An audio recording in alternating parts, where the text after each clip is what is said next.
Hi guys, it is Aoife from Fred VC Dead Laughing and I'm here with a weekly wrap up. I got loads of books read this week so I can't wait to tell you all about them.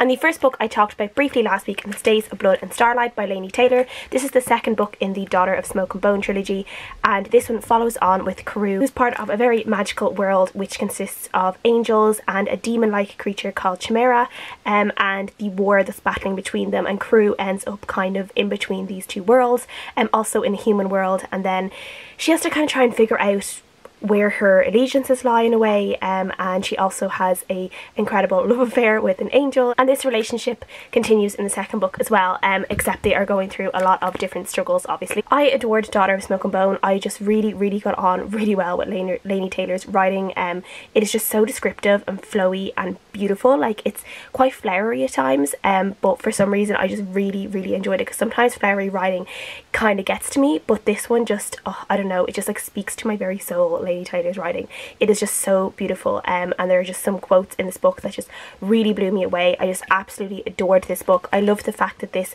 didn't really take place so much more in the human world, like Daughter of Smoke and Bone, but we very much in the world of the Chimera and the world of the angels, and we were seeing the two different sides, and we really got a really good in-depth look at each side of the world, and a lot more than we did in the first book, and I feel like we just got a real solid understanding of the world, and I just really enjoyed it. I loved just all the different things that happen in this. I loved the twists and turns. There were a few new characters that were brought into this, and some characters that we briefly met in the first one, but we got to know a lot more in this one, and I just I didn't think I could love any more characters than the original ones, but I loved these characters. I loved the new characters so much, and there's genuinely moments when I was reading this where I was so tense and I was so afraid for all of my favourite characters, and I was so afraid they were going to get hurt or they were going to die, that I literally was like putting the book down and just had to like take a few breaths before I picked back up and started reading, because I was just getting so like almost stressed out, like worrying about my characters. And I love those experiences when you're reading a book. Like, it's obviously not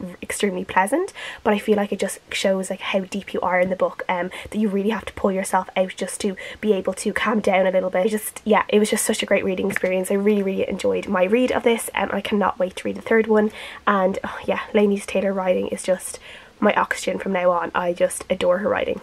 The next book I read was an audiobook, and it was called The Unforgotten by Laura Powell, and this was narrated by Katie Sobey, which I actually, this is the second book recently that I've had narrated by Katie Sobey. The other one that was The Red Ribbon, which I talked about a few weeks ago, and I really praised the audiobook of that, and Katie Sobey is a really good narrator, so I'll definitely be picking up more books that are narrated by her in the future, as I just really enjoy her narration of books. I really enjoy her voice, and listening to her voice is just quite pleasant, and I feel like she does a really great job. So if people are looking for particular narrators, I would definitely recommend her. So The Unforgotten is a bit of a kind of like an historical mystery. I wouldn't really call it a thriller, to be honest. I thought it was going to be more thrilling than it was, but it is set in a small Cornwall town in the 50s, in the late 50s, and we are following a girl called Betty. She is 15 years old, and a few girls in her town have started being killed, and it seems there is like a serial killer on the loose, and Betty's mom owns she's like a manager of kind of a hotel slash boarding house, and a bunch of journalists come and stay in the house for a while they are covering these murders, and people are trying to figure out what is going on.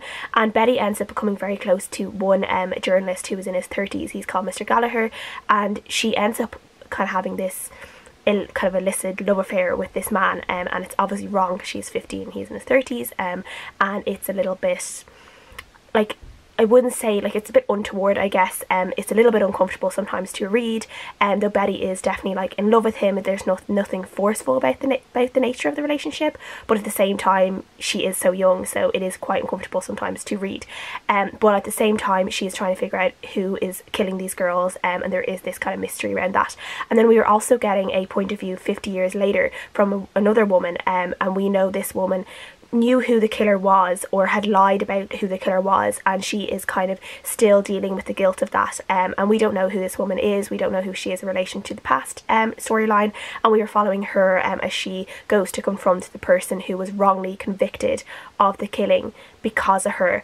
And so there's kind of these two different layers to the story, the past and the present, and we are trying to kind of figure out like a bunch of different things. I did enjoy this for the most part. I gave it like a 3 out of 5 stars. The narration was good. The story, I kind of would have liked a little bit more to the story. I feel like it was good. I feel like it was just missing something, missing like a real kind of a real grip to it or something. I'm not really sure. I did like the setting, which was like this Cornwall seaside town, or this Welsh seaside town. I don't know if it's Cornwall particularly, but somewhere in Wales anyway.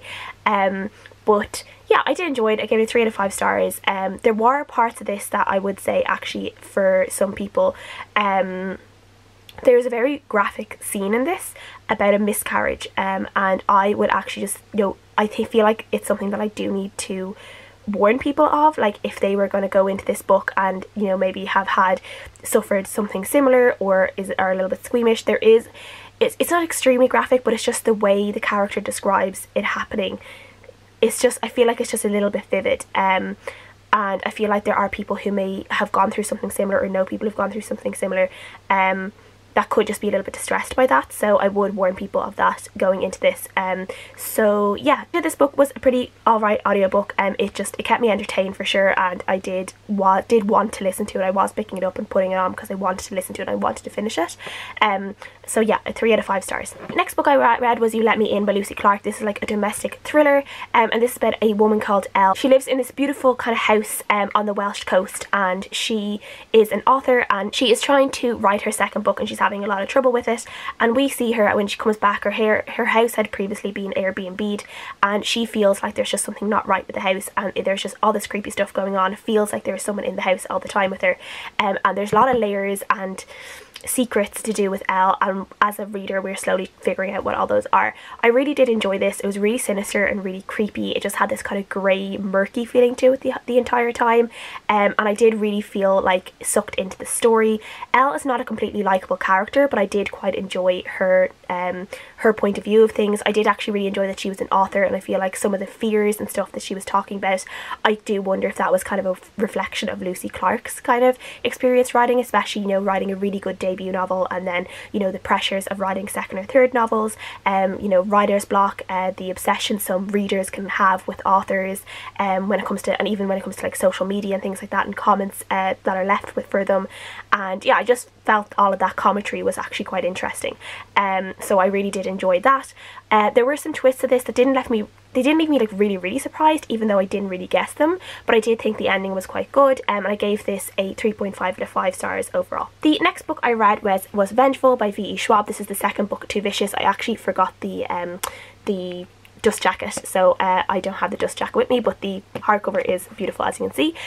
This follows with Eli and Victor, who we met in Vicious, and there's also a few other characters like Mitch and Sydney and Doll, and this is kind of a world where people, if they have died and come back to life, sometimes they get these kind of superpowers, and it's a little bit like, people described it a little bit like X-Men, so I guess they're kind of like superhuman in a way. They're called EOs in this, Extraordinaries, and we are seeing Victor deal with things that happened at the end of Vicious, and he is not completely well, and he's trying to figure out a way to fix himself, and we're also following a few new characters. One of them is called Marcella. She is an EO after her husband tried to kill her, and she is really cool. I really liked her.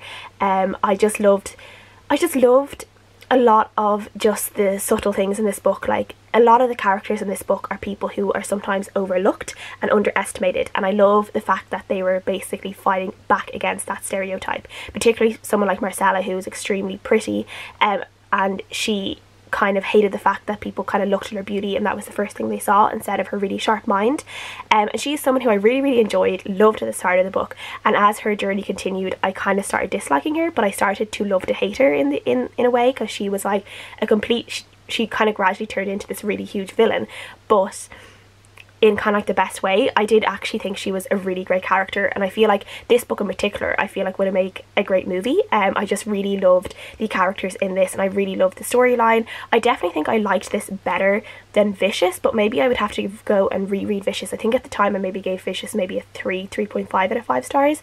This I gave a solid 4 out of 5 stars, and I do remember reading Vicious. I'm not sure if I was in the right kind of mind frame at the time for Vicious, so I wonder if I would reread that, if I would have a, if I would like it a little bit better. But I did really enjoy the sequel, and I can't wait to see if there's anything else is going to come out from this world, because I do think it is a very, very interesting world, and I do think the characters are great.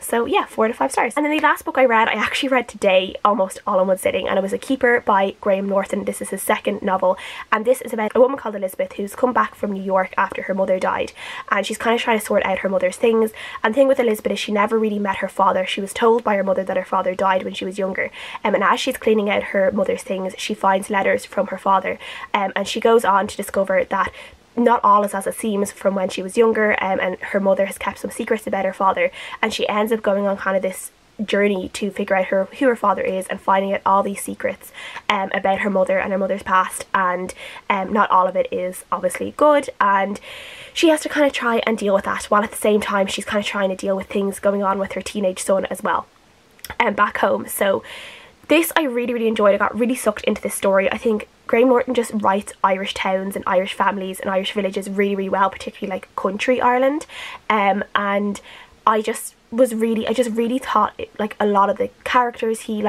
he presents and the towns are just so authentic. Like even with Elizabeth coming back to the place that she grew up, she was shocked to see that some things didn't stay the same. You know, they have like a hipster cafe and stuff like that. Like, no, we're not just like stuck, like some of these country towns and villages aren't stuck in the dark ages. They have moved on a little bit with the times. They have become modern. They do have like Wi-Fi in the cafes and stuff like that. So I did really enjoy that, and I think just like the mystery around this, and we were getting kind of a past and present as well storyline. I did really enjoy that, and I was really sucked into it. And there were some kind of sinister things happening that they weren't like super duper sinister, but there were some things that left me like feeling really like, oh my god, like this is crazy. I feel like this book, his first book Holding, I did really enjoy, but I feel like his writing has definitely improved in this book.